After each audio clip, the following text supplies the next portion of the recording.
ఇప్పుడు 12 ఆగస్టు 2025 మంగళవారము నాడు సంకష్టహర చతుర్థి రాబోతుంది. గుర్తుపెట్టుకోండి, శ్రావణ మాసంలో సంకష్టహర చతుర్థి అంటే చాలా విశేషమైనటువంటి రోజుగా చెప్పాలి. అయితే ముఖ్యంగా నేను విద్యార్థులకు చెప్పడం జరుగుతుంది. స్కూల్లో చదువుతున్న వాళ్ళైనా సరే, కాలేజ్లో చదువుతున్న వాళ్ళైనా సరే, మీరు కాలేజ్ నుండి లేదా స్కూల్ నుండి రాగానే ఏం చేస్తారు?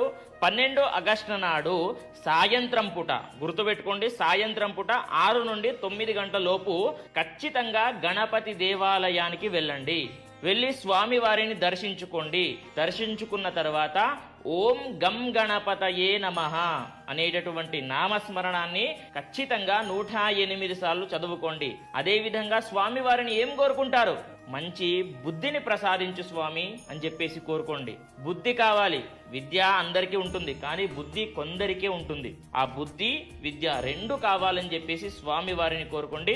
మనకి బుద్ధి విద్య ఎవరిస్తారు? గణపతియే ఇస్తాడు అనేది గుర్తుపెట్టుకోండి. ఈ రోజును ప్రతి ఒక్కరూ ఉపయోగించుకోండి అనేటటువంటిది ప్రతి ఒక్కరికి తెలియజేయండి. స్వస్తి, సర్వే జనాః సుఖినో భవంతు.